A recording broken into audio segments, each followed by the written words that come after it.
Okay, so that's the recording is now in progress. And we're just going to get underway. Michelle, did you want to say anything more about your role and what you can do for us today? Oh, lovely. Thanks for having me, Lou. It's nice to be beaming into the Hauraki from very wet and rainy Rotorua. Tompkins Wake is a law firm primarily based in Hamilton. That's where our head office is, but we actually have offices in Auckland, in Tauranga and in Rotorua. And just clocked up something like being the third largest law firm in New Zealand, which is not bad for a little law firm in Waikato. 100 years ago we started. It's our 100th anniversary this year. It's probably quicker to say what we don't do, and that's pretty much nothing. We can provide legal advice on anything. I'm part of the employment team, and I help with employment law, and I particularly specialise in immigration, which is very topical at the moment. So yeah, there's lots going on in that space. Okay, so we'll just jump into some of those questions that we've been asked. So just starting right at the beginning, I guess, when you are employing someone, can you please, Michelle, highlight some of the common mistakes that employers make when offering the job and the importance of getting that contract signed, sealed and delivered, particularly in relation to that 90-day clause? Yes, yeah. Look, I think probably the biggest thing that we see is that employers don't get that contract signed soon enough, and they ask their new employee to sign it on the day that the new employee starts. So that causes problems for a couple of reasons. The first one is that the employee hasn't had the opportunity to take that contract away and seek legal advice should they want to. And if then the employer wants to rely on some terms in that contract later down the track that perhaps aren't as employee friendly as the employee might like, and the employee hasn't been able to seek legal advice, then the employer could strike trouble. Secondly, and possibly more importantly, if you get an employee to sign their contract on the very first day that they start, that 90-day trial period is null and void. So this is an issue that's been discussed by the Employment Relations Authority quite some time ago, and in this very situation where an employer got the employee to sign their contract on the first day, tried to get rid of them in the 90-day period, and the Employment Relations Authority said no. Sorry, that doesn't count. You need to have your contract signed before the first day for that 90-day period to begin. Talking about that 90-day period, it's Section 67A of the Employment Relations Act that provides that 90-day period, and it's only available for businesses with 19 or less employees. And it can only be used for new employees, not for employees who might be returning, say, from maternity leave or been overseas and come back again. And of course, it's the grace period that allows an employer to bring an employee on board and trial them effectively. That's why it's called a trial period, and then be able to dismiss them within that strictly 90-day period without the employee having the right to raise a personal grievance. So it's valuable. It's worth hanging on to if you have, if you qualify for it. So just be aware of signing that employment agreement early. Both of these situations highlight how important a written employment agreement actually is to have in place. Quite apart from the fact that the Employment Relations Act requires you to have a written agreement, and you can be subject to a penalty if you don't have one. An employment agreement is just like any contract that you'd enter into for business that contains the terms and agreement of a commercial relationship between two parties, and you want those terms and conditions to be as clear as you possibly can make them.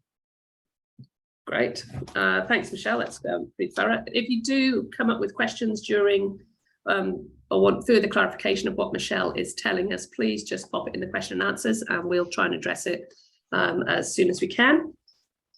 So obviously, situation is now we've got an employee, they have a contract, but we find that actually that contract is no longer fit for the job that we've employed them for. So not serious, we're not talking redundancy, but a variation of contract. And also in a situation where you might have taken someone as casual because you didn't know if there was going to be enough work, but they start being there more regularly. So when does so how do you deal with a variation contract, number one? And two, if you take someone on as a casual employee, at which point do they no longer count as casual? And that's a trap that it's quite easy to fall into, particularly in hospitality and businesses where they're not quite sure how many staff they need on a particular day. So have a pool of casuals. Let's deal with the variation of contract first, because that flows through to the idea of casual to permanent. So a variation of contract, again, going back to the basics of contract law, you enter into a contract with someone and then for whatever reason, the conditions change and you need to change the terms and conditions of the contract. Simply put it in writing. They twist with employment contracts, particularly when you're wanting to change something like somebody's wage, the hours that they're working, the location that they're in, even their job description. You need to consult with your contracting partner, with your employee first. So you can't unilaterally hand somebody a piece of paper and say, here, mate, this is your new wage rate. You actually need to talk to them. Now, the most common use of a variation would be a pay increase, and there'd be a very rare employee that's going to turn that down. But you do still need to offer them the increase, and they'll more than likely sign the dotted line and say, thank you very much, yes please. It doesn't have to be a long consultation period, but you do have to give them time to think about what you're wanting to change to make sure that they're happy with it. Now, this is something that a lot of businesses got caught out with when New Zealand went into lockdown in March 2020. And hundreds of employers just unilaterally threw out letters to their employees, in some cases not even letters, just told them that they weren't going to be paid or that their wages were going to be reduced, and it caused havoc out there. It was a busy time to be an employment lawyer. So just be very aware that if you're going to change anything in an employment contract, offer it in writing first and get them talking to you. So casual employees. If I talk a little bit about what a casual employee is, it's someone that you've brought on, and if you want them to work, you make them an offer of work and they can say yes or they can say no. It's almost a string of individual employment contracts.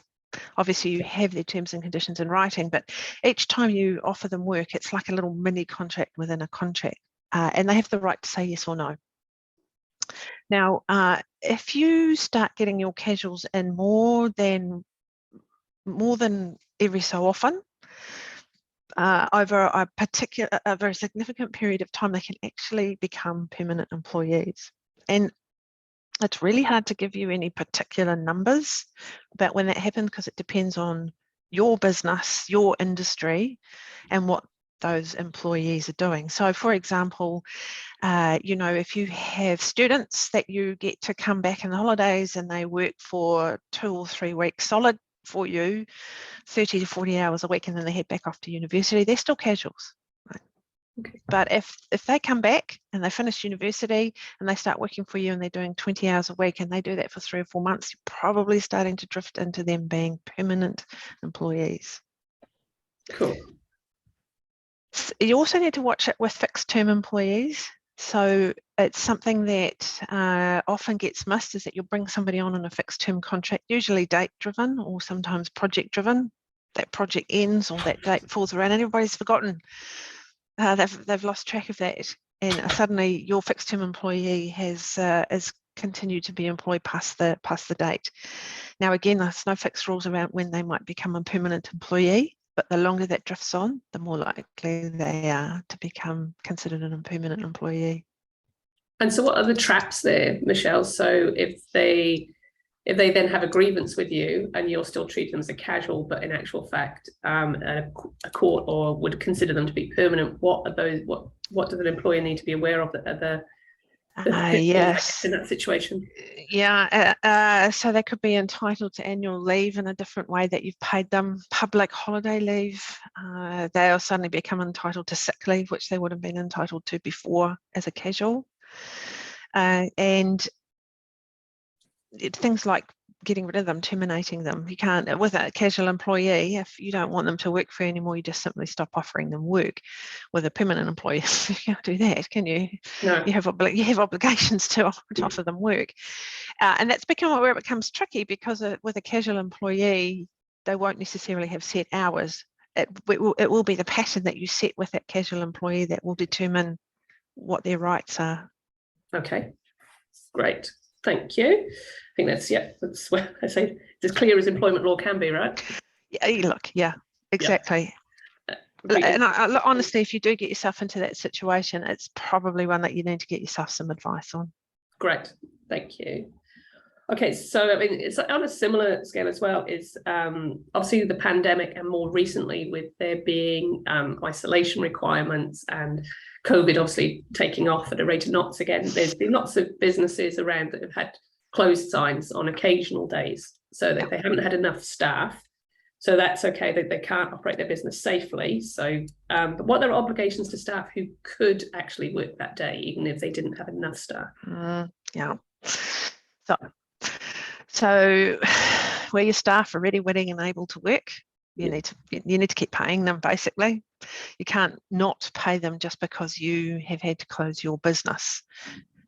Going back to those first principles again with that contract, you've contracted with that employee to pay them for work that they can do.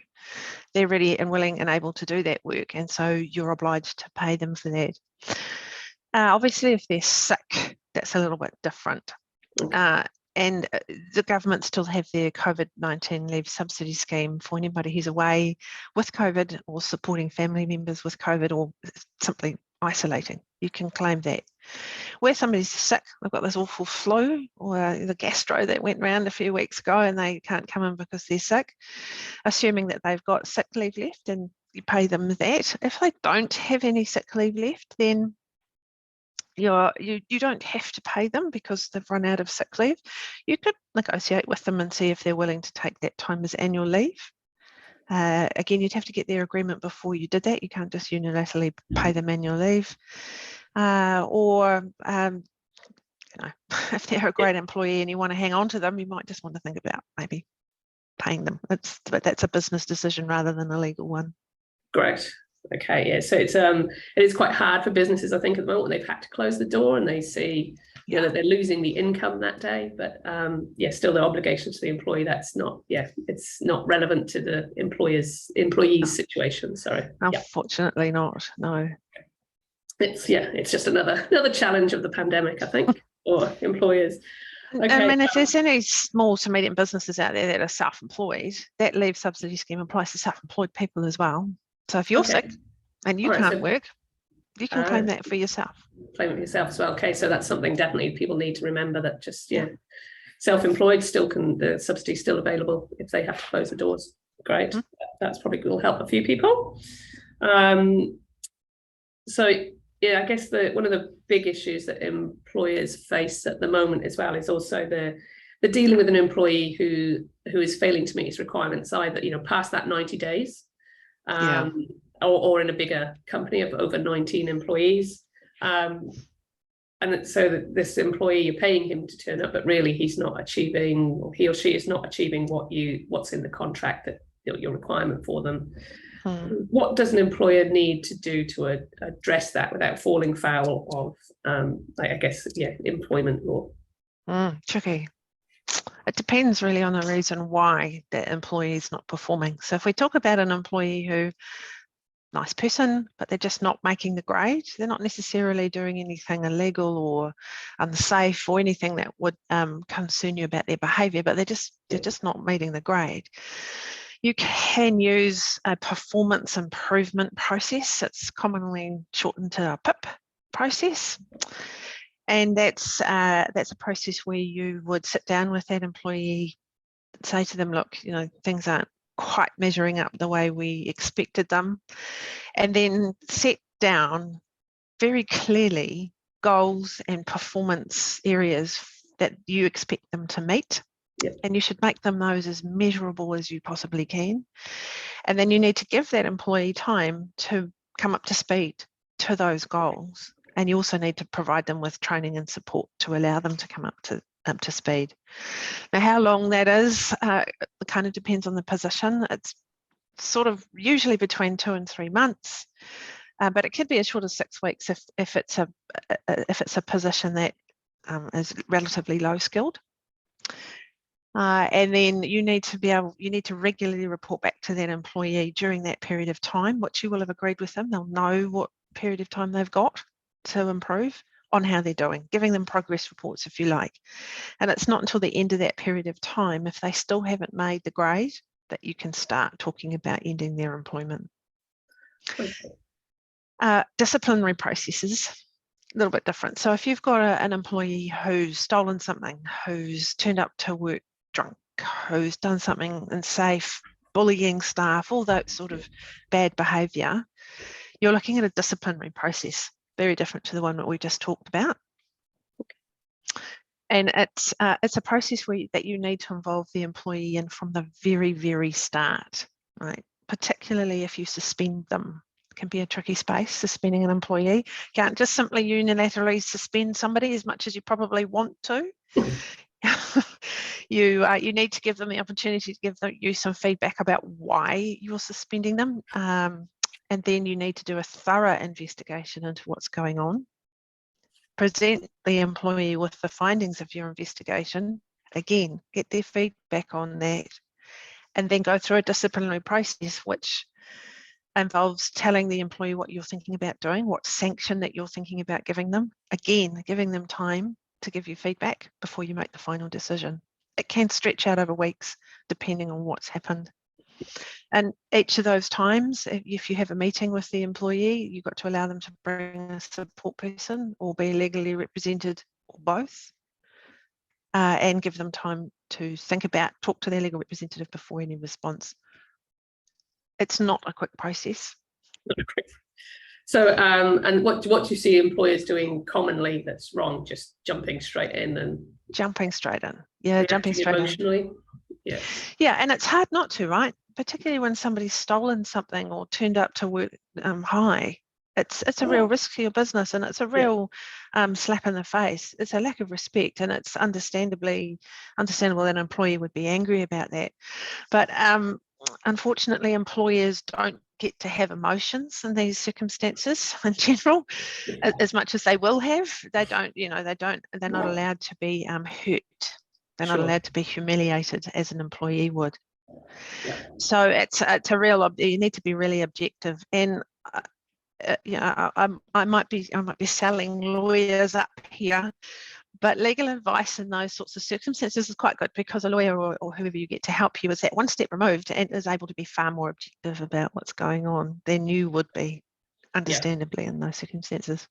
Yeah. So if it does start going wrong, you've made a misstep, and your employees seem to be perhaps more aware of their rights, and quite quickly jump towards legal action rather than a mediation, I guess. Well, I don't know. Mediation is it's free. The MBE service is free, and so if an employee is talking about mediation, it's something that an employer should think about, because it's an opportunity to resolve the situation confidentially. With all the cards on the table, and you can come up with solutions in mediation that you can't necessarily come up with through a disciplinary process. And look, it might cost a little bit of money. The employee might be looking for a handout, but you can negotiate that down to a level that's pragmatically commercial as a solution for you, rather than dragging a process on. So, think about mediation early, because it can actually be really positive. Great. So that's through MB and a free service. It's free. Yeah. Great. That's good to know too. So just really reflecting on what's happening in, I guess, in the wider spaces. There's been quite a few changes to employee rights recently. So minimum pay has increased. There's been increased sick leave and an additional public holiday. Are you seeing employers making mistakes around these, that they're not quite getting their obligations to employees around changes? Yeah, to a certain extent. I mean, being in a writer of employment agreements at the moment it's a bit frustrating, because as soon as you think you've got it right, the government comes out with another sick leave change or another public holiday. So there'll be a lot of employment agreements out there that don't talk about these changes. It doesn't mean that those changes don't apply. They do. They're statutory changes, so they apply whether they're in the employment agreement or not. So you don't necessarily have to worry about your employment agreements not saying those things. They still apply, and as long as you make sure that they apply, you'll be fine. Probably the biggest one I would say is the minimum wage increase up to $21.20 an hour.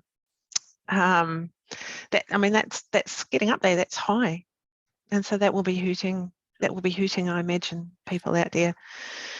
I think the biggest mistake that we come across is employers not being aware of the changes. You just got to stay on top of this stuff. You can't be totally reliant on your payroll supplier, for example. If you just completely abdicate that responsibility to your payroll provider and just blissfully remain unaware, that's not good enough. You're going to have to remain informed.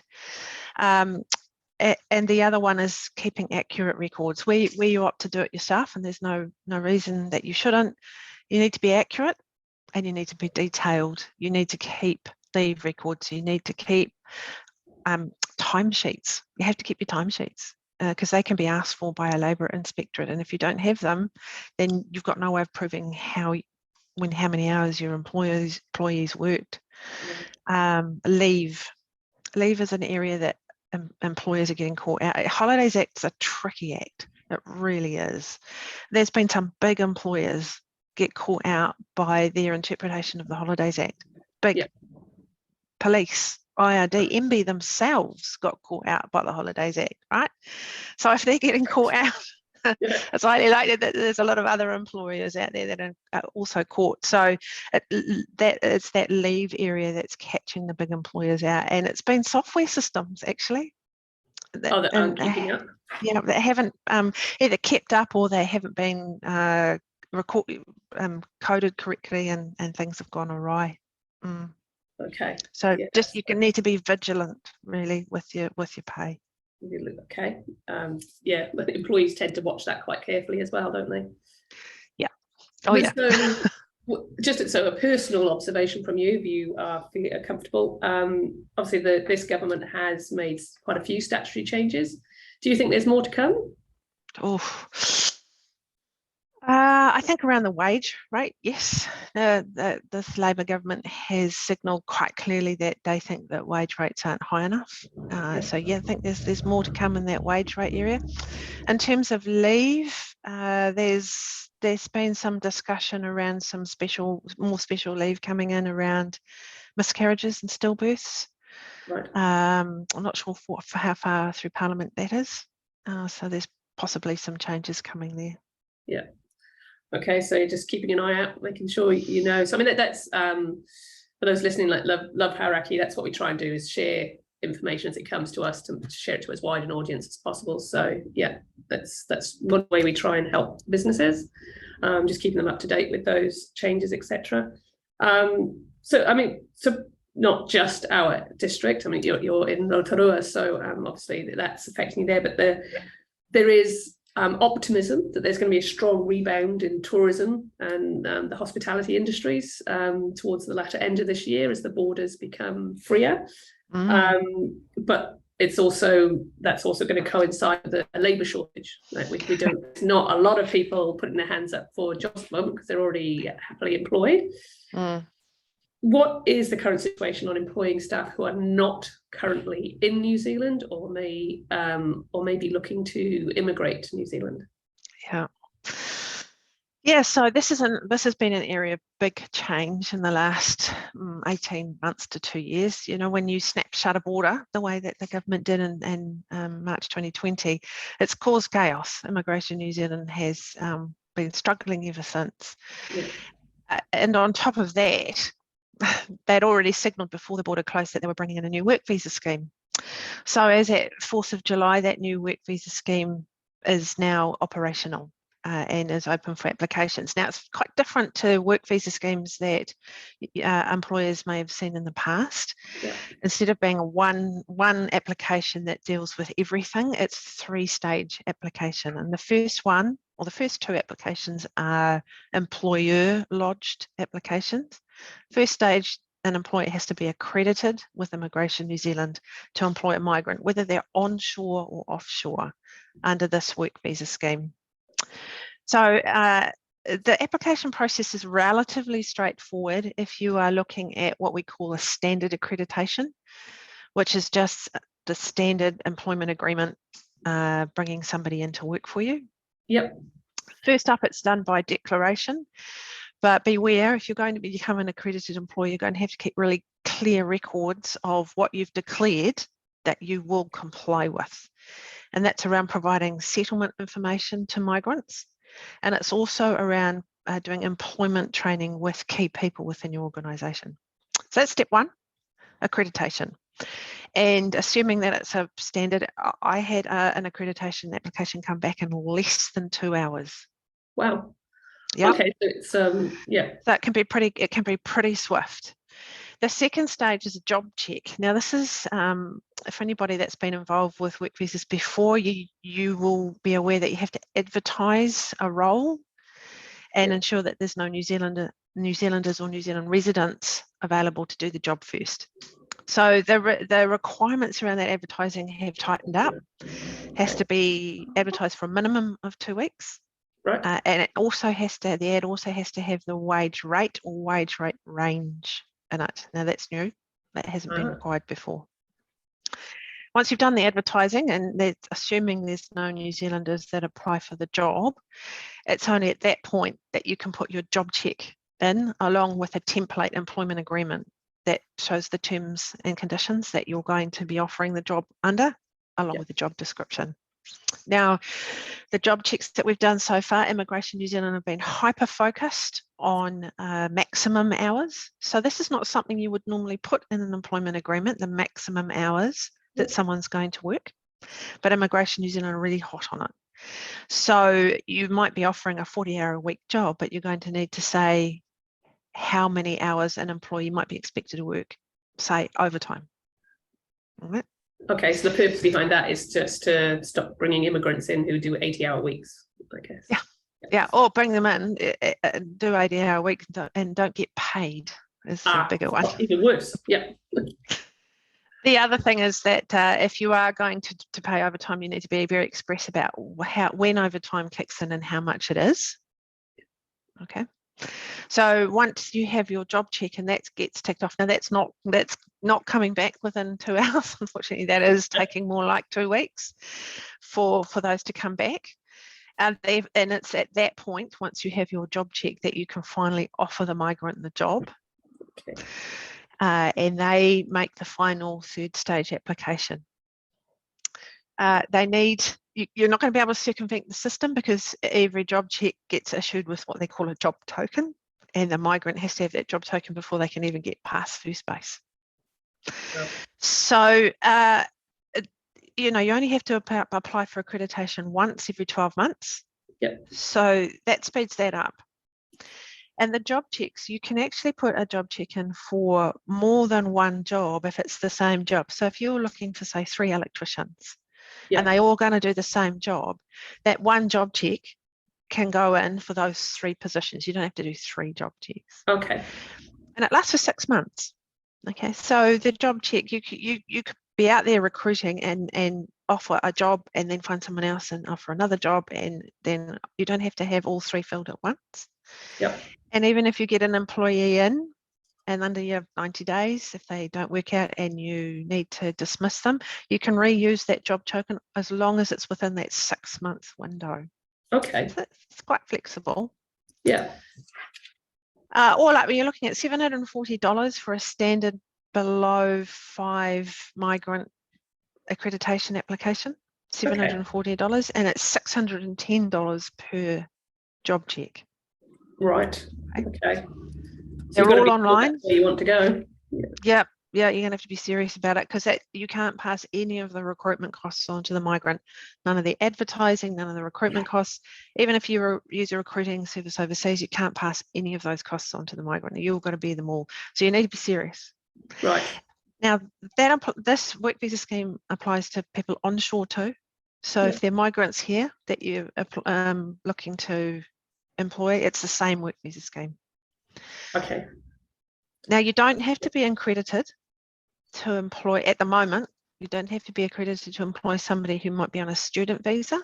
Yep. They might be on a working holiday visa. You don't need to be accredited to employ them. Or some of the open work visas like partnership visas or post-study work visas, which are open work visas, you don't need to be accredited to employ those staff at the moment. Great. It's just that's one work visa. Yeah, but you need evidence of that, so they'll have that evidence themselves, or of their visa status. Yeah, well, as an employer, you're required to keep records of any migrant staff visas. You need to know what visa they're on and when it runs out.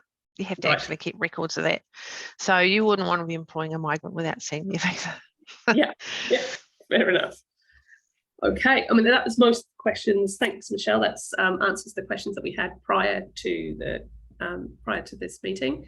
We've had one more come in, which is talking about in a work-related accident. So ACC will kick in week 2. Mm-hmm. Who is responsible for that first week of time off work? The employer, I understand. The employer is, yeah. And that's because it's a work-related accident. If it's an accident on the sports field, does that still stand? No. I mean, I'm fairly sure that no, it's only when it's a work-related accident that the employer is responsible. Yeah. Okay, I think that answers that question. And that does cover all of our questions. Do we have any more questions from the people attending today that you'd like to pop in the questions and answers? We do have one extra question there, Lou. It was around when we were talking about when an employee does something like steal something along those lines. There was a question about what a typical investigation process would look like. Okay, yeah. Yeah, typical. No, there isn't really in typical, but what you need to do is ensure that, so if there are witnesses to what happened, that you need to go and talk to those witnesses and get their statements in writing and get them to sign those statements. Have a look at any CCTV footage that you might have. It really kind of depends on the accident as well.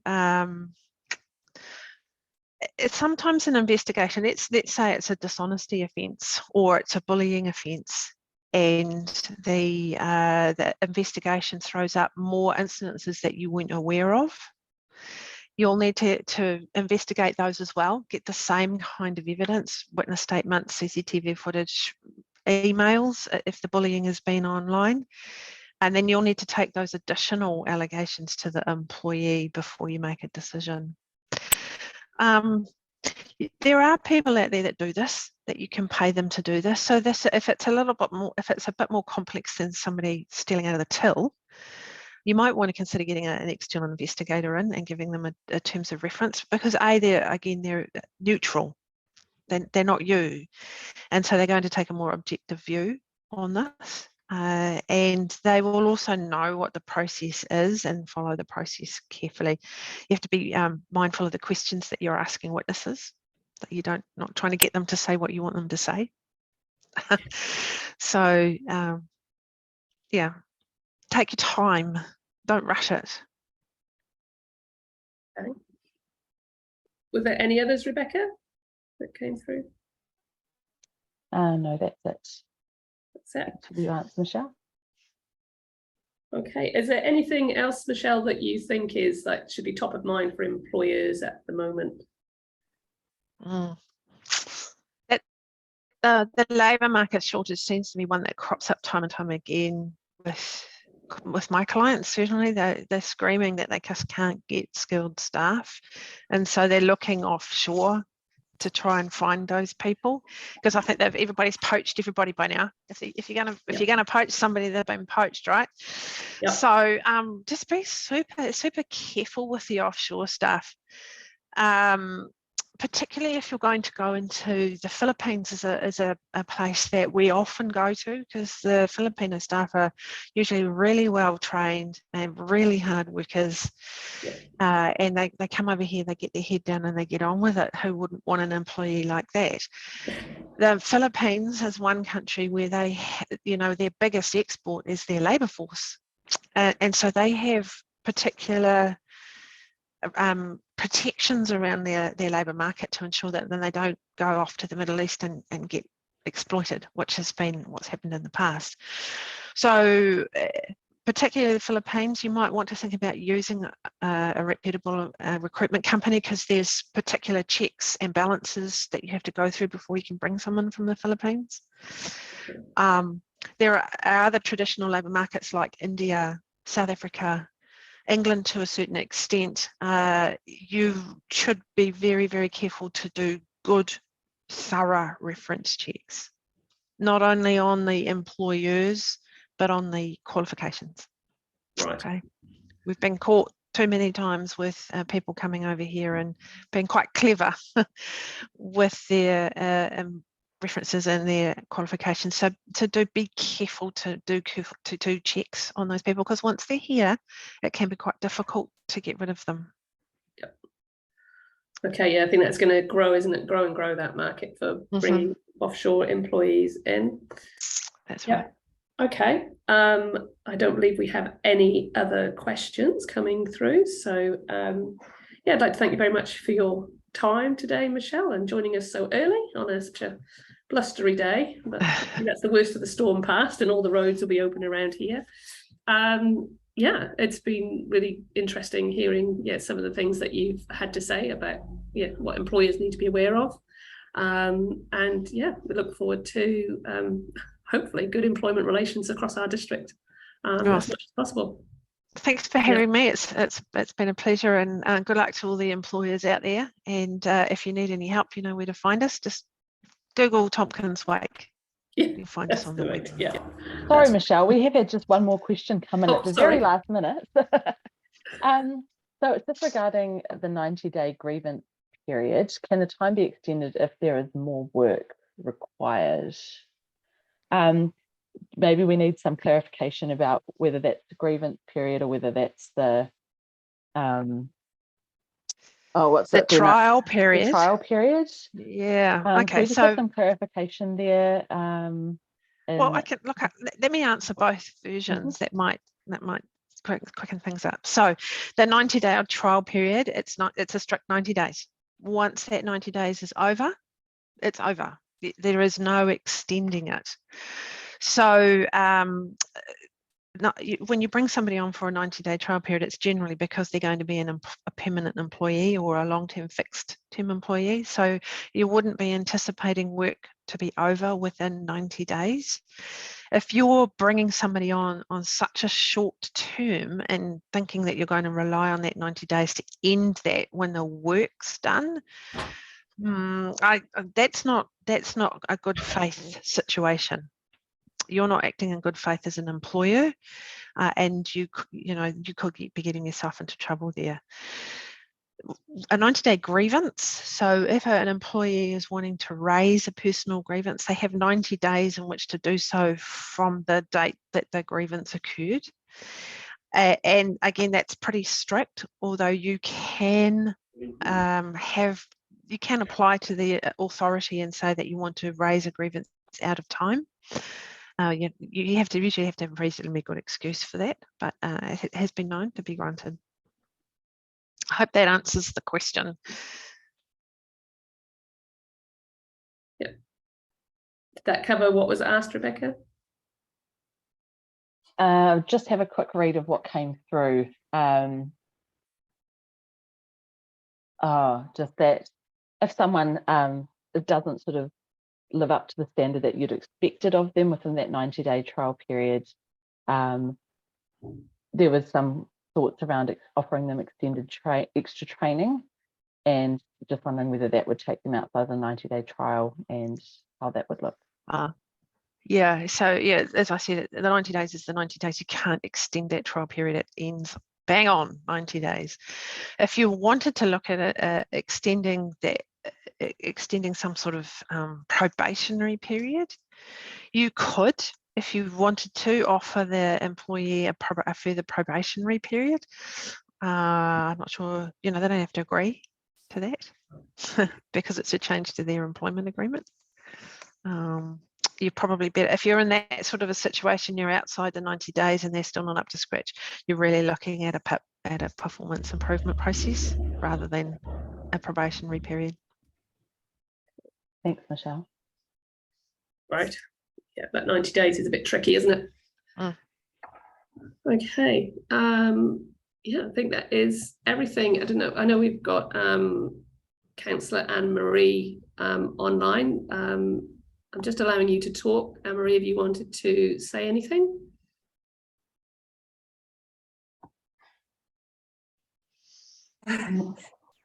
Sorry, a bit of a fast ball there. No, that's okay. Just that it's been a really fantastic webinar and I've learnt an awful lot. So thank you very much, Michelle, for all your insightful tips. It's been great.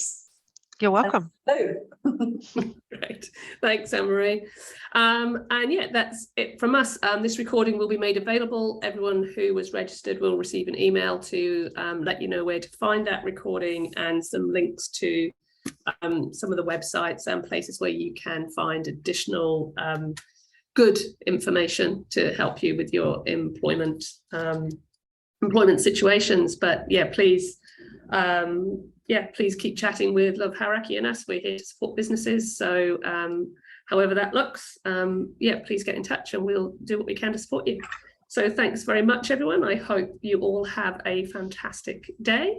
Time to start the day. Get another coffee and off you go. Well done. Well done. Bye. Thanks very much.